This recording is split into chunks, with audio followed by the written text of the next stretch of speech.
Gas के बने होते हैं, काउडन केक्स होते हैं, मिथेन गैस निकालता है वैसे ये। तो कितनी हीट निकालता है? 6000 से लेके 8000 के बीच में। जब लकड़ जलती है, एक वुड जलती है, तो कितनी हीट निकालता है? 17। कितनी कैलोरीफिक वैल्यू होती है उसकी? 17,000 से 22,000। ठीक है बच्चे। कोल है, जब वो कोल जलता है, याद रख लेना, 25,000 से 33,000 तक के बीच में कैलोरीफिक वैल्यू निकालता है। जैसे जैसे इंक्रीज होती जा रही है, देखो कितनी ज्यादा है। सबसे ज्यादा हाइड्रोजन की है, एलपीजी की उससे कम है, बायोगैस की उससे कम है, डीजल, मिथेन, ये सब गैसेज है। ठीक है। तो हाइड्रोजन सबसे ज्यादा अच्छा गुड फ्यूल है, पर रिस्की होता है इसलिए नहीं जलाते हैं। 1,50,000, 1,50,000 हाइड्रोजन की होती है। ठीक है। हार्मफुल इफेक्ट्स क्या होते हैं? हार्मफुल इफेक्ट्स, अगर जैसे फॉसिल फ्यूल्स जलते हैं, उनका हार्मफुल इफेक्ट क्या रहता है? फ्यूल्स लाइक वुड, अगर वुड जलती है, कोल जलता है, पेट्रोलियम जलता है, तो अनबर्न्ड कार्बन पार्टिकल्स छोड़ देता है। वहां पे थोड़ा वो जो एशिज होते हैं वो बच जाते हैं, और उससे तुम्हें क्या हो जाता है? सांस लेने में प्रॉब्लम होती है, that is known as asthma हो गया आपको। ठीक है। अगर इनकम्प्लीट कंबशन है तो क्या रह जाती है? कार्बन मोनोऑक्साइड होती है, जो पॉइजनस गैस है, विच लीड्स टू डेथ। ये मैंने बहुत अच्छे से इनकम्प्लीट कंबशन में बताया था कि कैसे कार्बन मोनोऑक्साइड कैसे डेथ कॉज करती है। Burning of most fuels releases carbon dioxide. आपको पता है जब कोई फ्यूल है, जब वो जलता है तो ये कार्बन डाइऑक्साइड गैस निकालता है, which causes rise in temperature. फिर वो क्या करता है? टेम्परेचर को राइज कर देता है। ठीक है। टेम्परेचर राइज कर देता है, तो this is known as global warming. Global warming के बारे में पढ़ेंगे, बता देते हैं। ये क्या करेगा? अभी सपोज करिए कोई चीज है, इसने से गैस निकाली, कौन सी गैस निकालता है? कार्बन डाइऑक्साइड निकालता है। ठीक है। फ्यूल्स जो निकालते हैं कार्बन डाइऑक्साइड निकालते हैं। ये मैंने आपको बताया भी था आई गेस, फिर भी एक बार और बता देते हैं। कार्बन है, फॉसिल फ्यूल्स की बात हो रही तो कार्बन के बने हुए हैं। कार्बन और ऑक्सीजन, ऑक्सीजन की सप्लाई में ही होता है, तो क्या बनता है? कौन सी गैस निकलती है? Carbon dioxide. ठीक है जी। ये वाली गैस बनती है कार्बन डाइऑक्साइड। अगर प्रॉपर कंबशन नहीं है तो कार्बन मोनोऑक्साइड बनती है। अगर ये हमारे वेदर में नहीं होगी, हमारे एटमॉस्फेयर में नहीं होगी, कार्बन डाइऑक्साइड अगर नहीं होगी, तो ठंडी ठंड हो जाएगी, टेम्परेचर इतना कम हो जाएगा, कोल्ड टेम्परेचर हो जाएगा। ठीक है। ठंड हो जाएगी, तो गर्मी की तो बात ही नहीं हो सकती है। लेकिन अगर इसका अमाउंट इंक्रीज हो गया, कैसे इंक्रीज होगा? फॉसिल फ्यूल्स, पॉल्यूशन के कारण। अगर इसका अमाउंट इंक्रीज हो गया, टेम्परेचर अगर इंक्रीज हो गया अर्थ के ऊपर, तो क्या हो जाएगा? अर्थ का टेम्परेचर इंक्रीज हुआ तो क्या होगा? ग्लोबल वार्मिंग हो जाएगी। ग्लोबल वार्मिंग होगी, कोई भी चीज पिघल जाएगी, हर चीज पिघलेगी। ऊपर जो यहाँ पे माउंटेन्स पे बर्फ है, आइस है, वो क्या होंगे? ग्लेशियर्स होंगे, पिघलेंगे। पानी आएगा, बर्फ ऑफकोर्स सी बात है ना, आइस मेल्ट होगी तो क्या होगा? नीचे आके पानी बनेगा। पानी बनेगा तो क्या होगा? ऑफकोर्स सी बात, आपको पता है फ्लड भी आएगा। पानी एक्सेस में हो गया, फ्लड भी बनेगा। धनंजय पढ़ लो, धनंजय पढ़ाई कर लो, फोन बाद में चलाना। तो क्या है ना कि पानी जब ऊपर से आएगा, ग्लेशियर्स पे से आएगा, तो फ्लड हो सकती है। अभी जो धर्मशाला में फ्लड आई है, सुनामी आ सकती है, साइक्लोन्स भी बन सकते हैं अगर पानी का लेवल बहुत बढ़ गया। ठीक है। क्लियर हुआ? तो it can lead to melting of polar ice, rise in sea levels बढ़ जाएंगे और फ्लड आ जाएगा। क्लियर हुआ? Burning of coal and petroleum, oxides of sulphur और नाइट्रोजन। एसिड रेन का भी बहुत अच्छा एग्जाम्पल है। आई गेस नए बच्चे हैं तो इसलिए एसिड रेन एक बार pollution of air and water में एसिड रेन के बारे में पढ़ेंगे।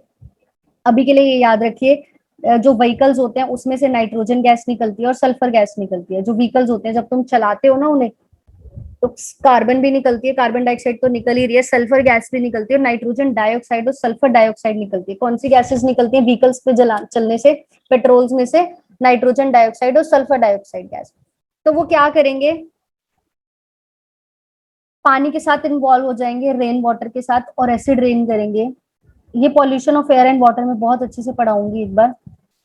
तो क्या होगा जब ऊपर से एसिड आएगा, तो क्या करेगा? क्रॉप्स को, सॉइल्स को डैमेज करेगा, बिल्डिंग्स को। क्लियर हुआ?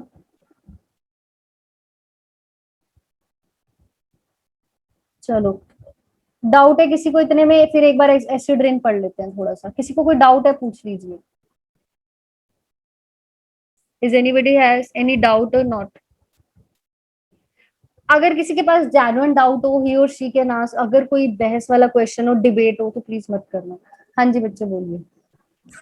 मैम मैंने ये तो मैम जिस सिलेंडर में कौन सी गैस जलती है सिलेंडर में? बच्चे मैंने अभी लिखवाया था वेयर वर यू, क्लास में जब मैं लिखवा रही थी। हाँ थोड़ा नेटवर्क इशू हो रहा था इसमें। मैम हाँ मैम जी जब एसिड रेन होता है और हम मैम एसिड रेन में खड़े हो जाते हैं तो हमें कुछ हार्म होता है मैम उससे? बताती हूँ, मैंने अभी बोला एसिड रेन में एक्सप्लेन कर रही हूँ, उसके ओके। अलावा बोलिए बच्चे।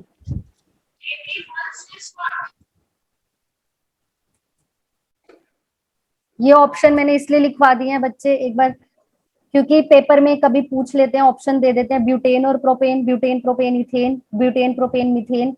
तो मीथेन वाले ऑप्शन जो अगर दिख जाए तो इस वाले को ऑप्शन को क्लिक करना। हाँ जी मोहम्मद रफी पूछिए पूछिए पूछिए पूछिए।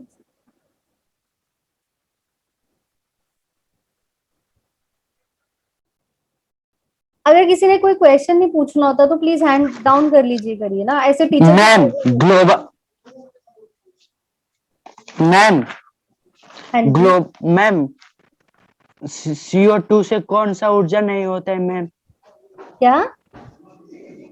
मैम कार्बन डाइऑक्साइड से कौन सा ऊर्जा नहीं होता है मैम?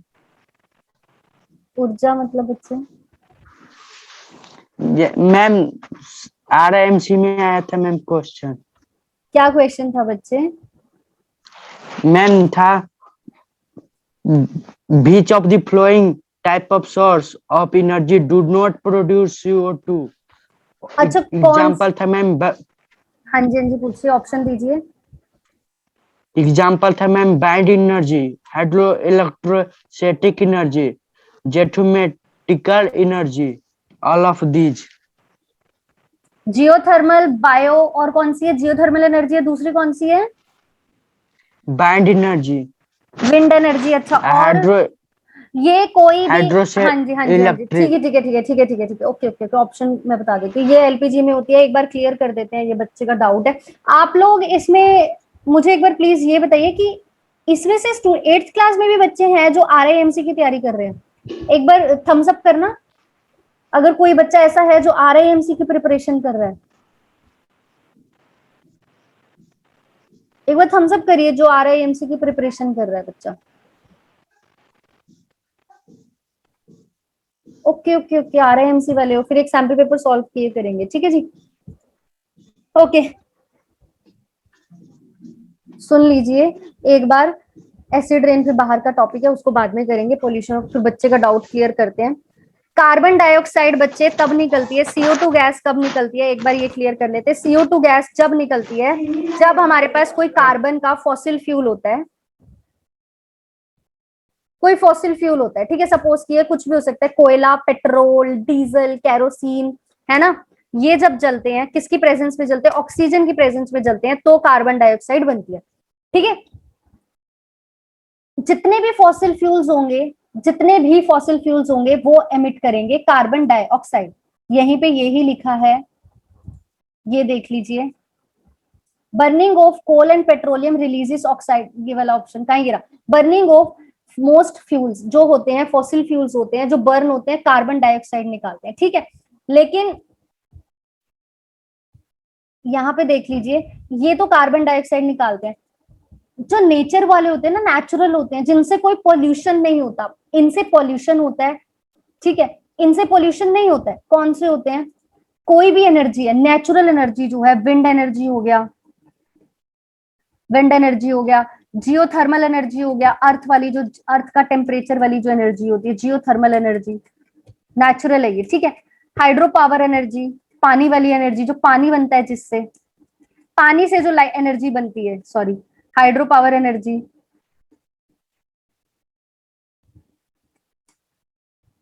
सोलर एनर्जी, सन से जो एनर्जी निकलती है, क्लियर हुआ? एक्सेट्रा एक्सेट्रा, जितनी मर्जी एनर्जी पढ़ लो, इनसे कार्बन डाइऑक्साइड नहीं निकलती है क्योंकि ये नेचर का है, इनसे कोई पोल्यूशन नहीं होता है, ठीक है। विंड एनर्जी, विंड मिल्स से, तो इनसे वहां पे फिर ऑप्शन आता बच्चे ऑल ऑफ दीज का। अगर फॉसिल फ्यूल्स की बात करिए तो वहां पे कार्बन डाइऑक्साइड निकलेगी, लेकिन अगर कोई एनर्जी जो नेचुरल है, इनसे कार्बन डाइऑक्साइड नहीं निकलता है, ठीक है। हाँ जी बच्चे, आयुष क्लियर हुआ? Yes ma'am. Okay okay okay. हाँ जी पुण्यजीत पूछिए बच्चे डाउट। मैम हाँ जी, पूछिए बच्चे। मैम आप अगली प्रेजेंटेशन कब ले रहे हो? बच्चे एक दो आज लेती हूँ, इवनिंग में लूंगी प्रेजेंटेशन, ठीक है। एक बच्चे की इवनिंग में प्रेजेंटेशन हो गया, आज चैप्टर कंप्लीट हो गया ना, आज देगा मुझे Yes. कोई बच्चा। हाँ जी, मैम ये था। हाँ जी, जियोथर्मल एनर्जी जो होती है अर्थ मैम पे साइड को दो। जो अर्थ पे एनर्जी निकल रही है, अर्थ की जो एनर्जी होती है, अर्थ से जो एनर्जी निकल रही है, जियोग्राफी, जियो मतलब होता है अर्थ, थर्मल मतलब होता है टेम्परेचर, जो अर्थ से जो एनर्जी है, नॉर्मल अर्थ वाली energy, that is known as geothermal. Geostationary objects होते हैं, ठीक है। अर्थ की जो स्टडीज करता है, पढ़ाई करता है अर्थ के बारे में जो होती है, वो चीज होती है जियो। जियोग्राफी जो आप पढ़ते हो, ऐसे जियो थर्मल हो गए, जियो स्टेशनरी ऑब्जेक्ट्स हो गए। एसिड रेन क्लियर करते हैं, आई एम नॉट टेकिंग। हाँ जी मोहम्मद रफी पूछिए बच्चे, आप अपने आप को अनम्यूट क्यों नहीं कर रहे हो बच्चे, बार बार आप हैंड रेज करते हो। एटलीस्ट पूछिए, आपको क्या डाउट है, पूछिए बच्चे। ऐसे करिए मोहम्मद रफी, अगर आपको कोई डाउट है तो आप मुझे चैट बॉक्स में लिख के भेजिए, ठीक है।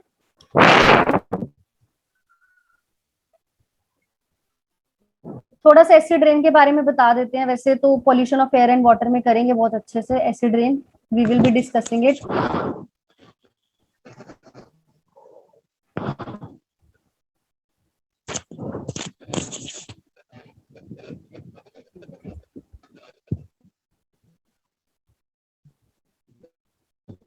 बोलना है Mohammad Rafi? Okay, no issue.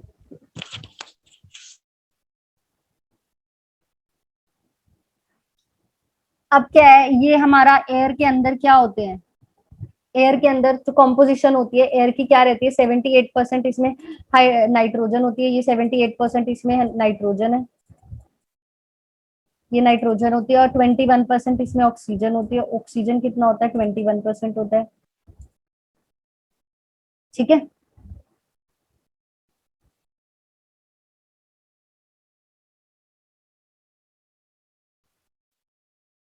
अब यहाँ पे क्या, ये ऑक्सीजन हो गया, ये नाइट्रोजन हो गया, बाकी अदर गैसेस होती हैं। कॉम्पोजिशन ऑफ एयर पता होना चाहिए क्या क्या होता है, ऑक्सीजन होती है, नाइट्रोजन होती है। तो अब आगे पढ़ते हैं, इसमें क्या था, चलो मैम ठीक है। हम व्हीकल्स चला रहे हैं, सपोज कि ये अर्थ है, हम इस पे व्हीकल्स चला रहे हैं, काफी सारे व्हीकल्स चला रहे हैं, ठीक है। ये व्हीकल्स चल रहे हैं, गाड़ी चल रही है, तो फ्यूल्स निकलते हैं, कौन सी गैस निकलती है, अभी बताया था, nitrogen dioxide, sulphur. Pollution of air and water में एसिड रेन काफी डिटेल से बताएंगे, थोड़ा सा बता देती हूँ। Nitrogen dioxide, sulphur dioxide, carbon dioxide निकलती है फ्यूल से, ठीक है मैम। ऊपर से ना सिंपल रेन आ रही है,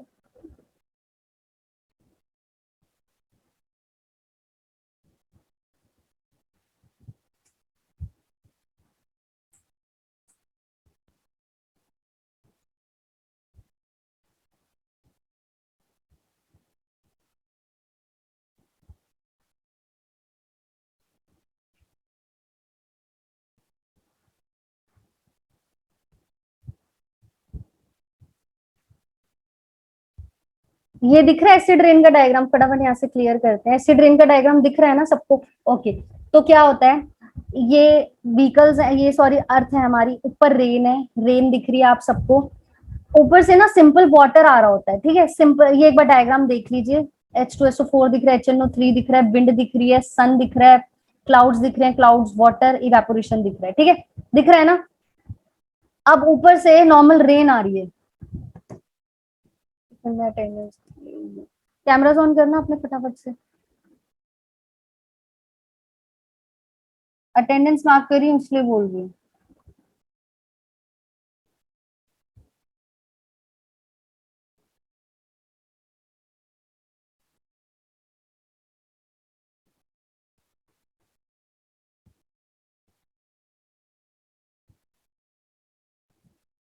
यहाँ से रेन आई है, ऊपर से सिंपल पानी आ रहा है, ये ऊपर रेन है, इधर से ना सिंपल पानी आता है, H2O ही आती है, वाटर ही आता है सिंपल। पर लेकिन हमारा, हमने अर्थ पे इतना पॉल्यूशन कर दिया, इतना ज्यादा पॉल्यूशन हो चुका है अर्थ पे, ये व्हीकल्स में से। अब यहाँ पे क्या है, 78% नाइट्रोजन है, ठीक है। पर ये ना पॉल्यूशन के करके ना इतनी ज्यादा हो जाती है, कभी कभी एक्स्ट्रा हो जाती है, तो ये ना एटमॉस्फेयर में यहीं पे ट्रैवल कर रही होती है, यहीं पे रहती है, घूमती रहती है, अर्थ पे ही घूमती रहती है, अर्थ के एटमॉस्फेयर पे ऐसे घूम रही है। ठीक है, ये नाइट्रोजन होगी, सल्फर डाइऑक्साइड। अच्छा मैम, ये ऊपर ही ना ब्लैंकेट बना लेती है, लेयर बना लेती है। जैसे ही ऊपर से जब वाटर आता है ना, तो क्या करता है, ये वाटर है ना जो इसके साथ मिक्स हो जाता है, किसके साथ, एक वाटर इसका ले लो, एक पानी की बूंद इसके साथ नाइट्रोजन डाइऑक्साइड के साथ मिल जाती है, एक पानी की जो ड्रॉप है वो सल्फर डाइऑक्साइड के साथ मिल जाती है। अब जब ऊपर से पता क्या आएगा, ऊपर से अब पता क्या आएगा, पहले तो रेन आ रही थी, सिंपल H2O आ रहा था, ठीक है, सिंपल H2O आ रहा था, ऊपर से रेन आ रही थी, पानी आ रहा था, वो नीचे आया, नाइट्रोजन डाइऑक्साइड के साथ मिल गया, हो सकता है वो H2O वाटर के साथ भी, सॉरी इसके साथ भी मिल सकता है, सल्फर डाइऑक्साइड के साथ भी मिलता है। अब जब पता क्या आएगा नीचे, एक एसिड आएगा, एसिड आएगा, कौन सा आएगा, H2SO4 आएगा, सल्फ्यूरिक एसिड आएगा, और यहाँ पे कौन सा एसिड आएगा, HNO3। अच्छा मैम, ये एसिड्स आते हैं, दो एसिड आते हैं, एक और इधर ना H2SO3 भी लगा देते हैं, ठीक है, दो एसिड्स आते हैं, हो सकता है सल्फर डाइऑक्साइड बन जाए। अब जब नीचे जब आ रही है ना वो रेन, पानी नहीं आ रहा है सिंपल, वो ये वाली रेन आ रही है, एसिड वाली रेन आ रही है, एसिड रेन आ रही है, क्लियर हुआ, सल्फर डाइऑक्साइड बन के आ रही है, सल्फ्यूरिक एसिड या सल्फरस एसिड बन रही है, या नाइट्रिक एसिड। अच्छा मैम, आप तो कह रहे हो कि एसिड आ रहा है ऊपर से, एसिड तो थोड़ा सा भी हमारी बॉडी पे गिरे तो नुकसान होने लग जाता है, तो यहाँ पे क्यों नहीं कुछ हो रहा, इसलिए नहीं होता क्योंकि जो ऊपर से है ना, अभी भी पानी के कंपैरिजन में, वाटर के कंपैरिजन में गैसेस कम ही है। अगर हम पानी का कंपैरिजन करें तो गैसेस का कंपैरिजन कम है, नेचर के अकॉर्डिंग तो आप किसी भी चीज को ज्यादा कम नहीं कर सकते ना, तो पानी के कंपैरिजन में गैसेस कम है, तो ये कम ही है। जब कोई चीज, सपोज करिए ये ज्यादा है, अगर एक वेसल है, इसमें हमने वाटर डाला, इसके अंदर कोई गैस डाल दी, तो वो डाइल्यूट हो जाती है, ठीक है, डाइल्यूट है ये। किसी चीज को भी मिलावट करनी है, मिक्स करना है, तो आप उसमें कौन सी बात है, दूध है, उसको मिलाने के लिए आप पानी पानी डालते रहते हो, किसी भी चीज को आपने मिक्स करना है या डाइल्यूट करना है, तो आप उसको पानी डालना शुरू कर सकते हो, दूध के अंदर आप पानी डालना शुरू कर देते हो। ऐसे ही ये पानी के अंदर क्या आ रही है, गैसेस आ रही हैं, तो पानी तो अभी ज्यादा ही है ना, पानी तो ज्यादा ही है, तो जब पानी ज्यादा है किसी भी अमाउंट में, एसिड के अंदर अगर पानी ज्यादा है। पूरा वीडियो देखने के लिए और लेटेस्ट एग्जाम अपडेट्स जानने के लिए डाउनलोड करें कैरियर डिफेंस स्कूल का एंड्रॉयड ऐप।